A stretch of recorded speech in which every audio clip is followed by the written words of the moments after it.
having talked about the different kinds of GD topics, firstly, general, argumentative, abstract, and case study based, let's take a look at what the rules are in a typical GD in a typical management consulting recruitment process in India, right?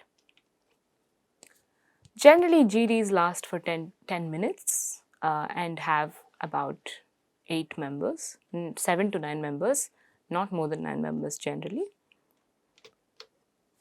And there is usually a 3-member panel of judges who will read out the topic or the case or the problem that needs to be discussed as part of the GD.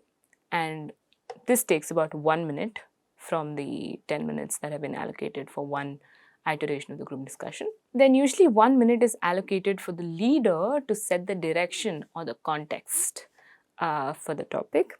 And the leader is also generally one of the candidates who has applied for the position or who is participating in the group discussion, right?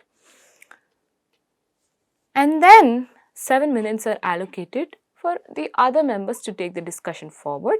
That is about 1 minute per person, not more than 1 minute per person. So that is an important thing to remind yourself. You will have only 1 minute in all to be able to make your contribution in the group discussion. And then finally, the leader, the person who began the discussion, again, who is one of the candidates themselves, gets 1 extra minute to wrap up and summarize everything that the members of the group discussion have talked about, right? So this is the typical format of a GD, and this is the time breakup that you can keep in mind. So how does one lead a discussion, right? Leading a discussion again is a voluntary thing. If you're one of the candidates and you feel like you want to lead a discussion because the topic is interesting to you, you can absolutely go ahead and lead the discussion. But there is a certain process to it, which is something that we will discuss right now.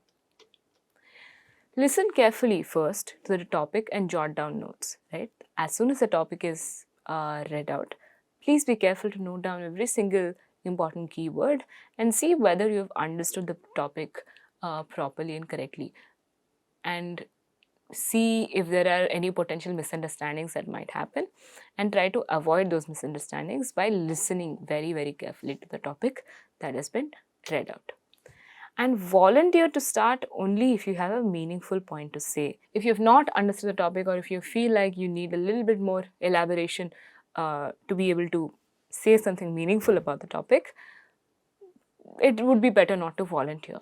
On the other hand, if you feel like you've understood the topic very well and that it's very clear, you may volunteer to start, and start by saying, may I start with the permission of the chair and the group, right?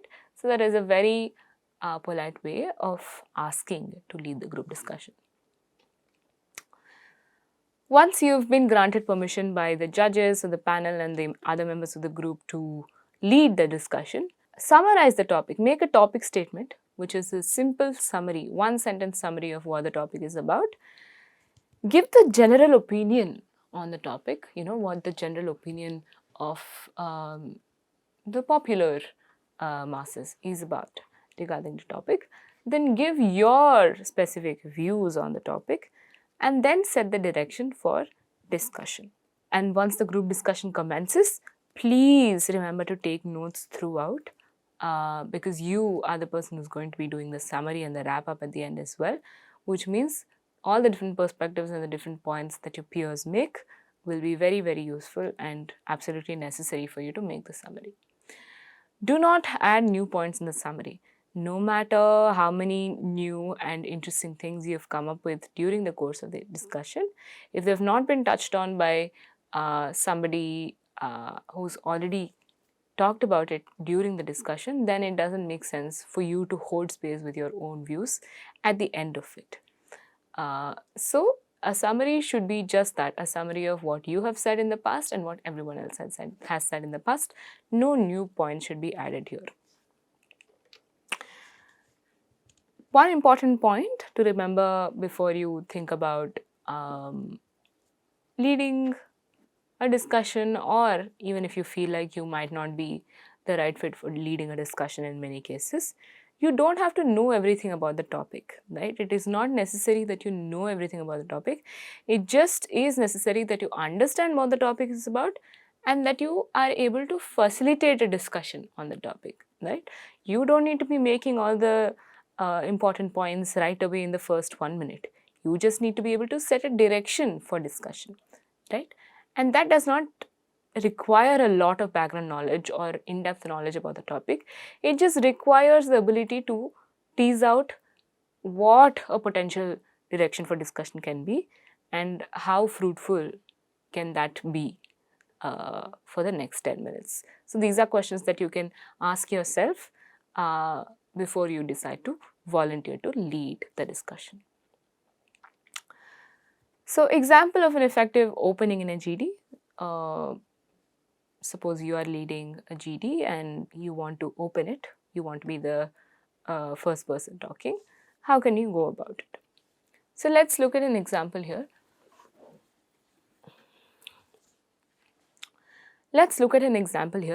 Small businesses are an important lifeline of India's cities and need to be supported more, right? So this is the topic of discussion. You might immediately have noticed that this is a general topic of discussion. It is not an argumentative topic. It does not really have two different controversial sides to it, contradicting sides to it. It is just a general topic that needs to be talked about. So how can you go about the opening as a leader? I would like to take the lead in this discussion with the permission of the chair. First thing you do is you ask for the permission of the chair and make your request known to the chair and everyone else in the team, right? And the second thing, you go straight to the topic statement. You try to summarize what exactly the topic is about. The COVID-19 pandemic has wrecked a lot of small businesses such as tea and tiffin store owners, tailors, craftsmen, daycare services and beauty parlors, because they don't really have the customers or the space or the workspace to be able to continue their work when the world has shut down, when the lockdowns have begun. Remote work, of course, is only for the middle and the upper middle class. For small businesses, remote work is not an option, which is detrimental to their livelihood and the livelihood of the owners of these businesses. So how can we ensure that small businesses can be disaster resilient, and what kinds of support systems can we conceive and install? These are the questions that you ask to set the direction of the discussion. And finally, you can end by saying, I'm looking forward to hearing everyone's perspectives and views on this, right? So this would be a good, well-rounded opening in a GD that does not take longer than a minute. Now let's move on to the actual part of the GD, the crux of the GD, where different people chip in with their thoughts and participate in it. What are some of the pointers that we need to know when it comes to participating in a GD? Grasp the central point of the issue and stick to it. As a participant, as somebody who's giving responses, it will be very evident if you give responses that are irrelevant, that have gone astray, that are not central to the topic at hand but are only peripheral, that are not immediate concerns, right? So it is important for you to grasp the central point of the issue and stick to that central point. Jot down 2 to 3 main points that you think are very, very important. If it is a case-based group discussion, note down the major problems that you can find out, that you can diagnose as soon as the case is read out, right? 2 to 3 main points in the case of general topics or argumentative topics. In the case of cases, diagnose exactly what the main problems are in the case that has been presented to you. Structure your argument in your mind. You will have about 1 minute to make your point. So start with a clear and emphatic topic statement, right? Which should immediately, in the span of 5 to 10 seconds, show exactly what you're trying to get at. And then make only 1 or at max 2 main points in the body. Conclude by summarizing your stance, whatever you've talked about in the beginning, making the point really drive home, making the topic statement really drive home. And if possible, and if you think it is necessary, you can open up new questions that will help continue the discussion, right? So this is not dissimilar to the prep method that we discussed in the presentation session. Whenever there is a very short amount of time and you need to make a point, using the prep method always works quite well. So here's a sample response, right? And this response is responding to the case on the streaming service that has been facing some problems of adoption in the Indian market, right? So as somebody who's responding to what the leader has already said, you might say, and here you're driving home what the main problem is, like you've found out what the main problem is and you're really summarizing it in the shortest manner possible.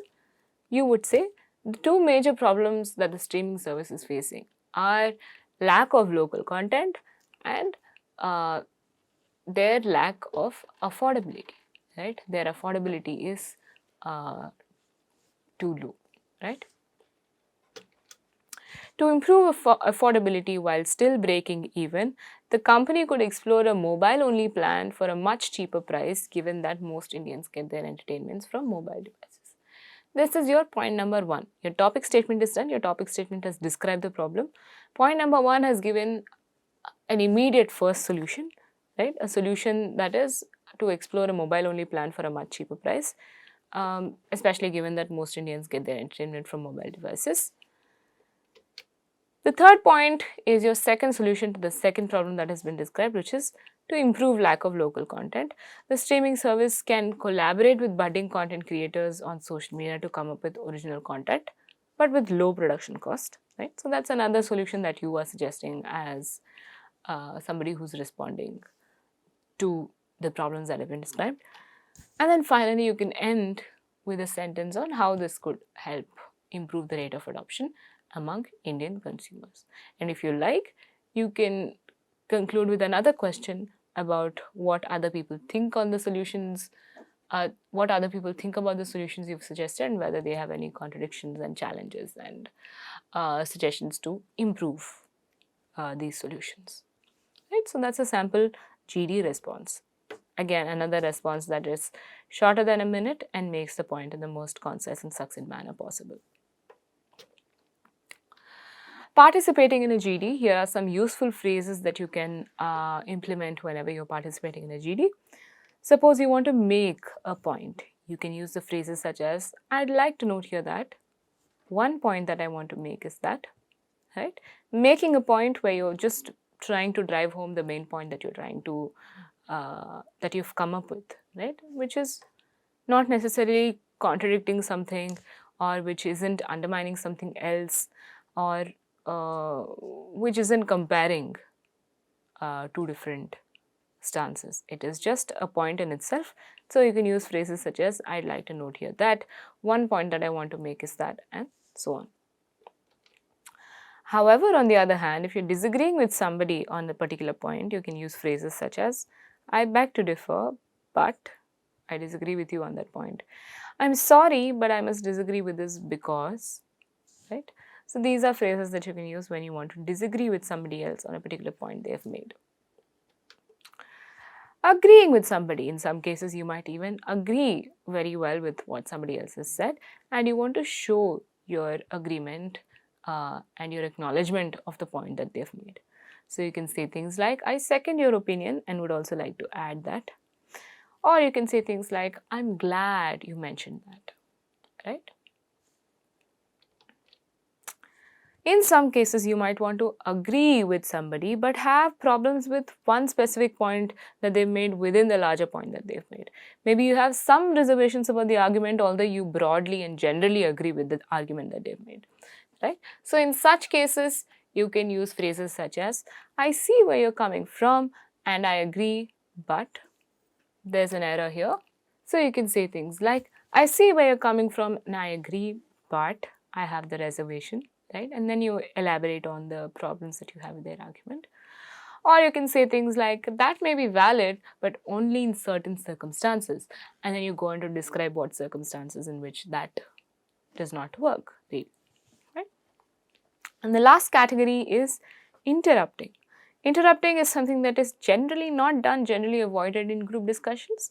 However, if there are situations where the conversation is going off track, or if you really feel like you need to make a point just at that moment, lest you should forget it or the conversation goes completely in a different direction, you may definitely take the choice of interrupting somebody else.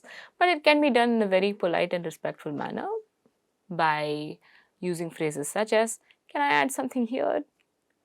I'd like to add on to this with. Or can I say something here? All of these are good ways of interrupting without sounding like, without disrupting the entire conversation. Some don'ts when participating in a GD. Do not repeat something that has already been said. If somebody said something, please do not repeat it. Repeat the same point again. There are only 10 minutes and you have only 1 minute to talk about the unique point that you want to make. So try to ensure that whatever you say is unique and comes from your own specific perspective. Do not look indifferent or uninterested. In a group discussion, it is very easy to zone out and feel like you are not really interested in what everyone else has to say. But that is a hallmark of bad listening skills, and that would likely not reflect very well on how you're received by your employer, potential employer. So even if you're not speaking or even if you're finished speaking, please try to listen actively and attentively. If you are speaking, even then still pay attention to how others are receiving you and see whether you are being received well or not, you are being listened to or not. Do not just agree with somebody, have something of your own to add, right? Whenever you have something to say or when you think that somebody else has made a point already, do not just say, yes, I agree. You can qualify that agreement by talking a little bit about what you feel about that agreement, what makes you agree with them, and if there's any extra point that you need to add to what they've already said, maybe an example or an anecdote, right?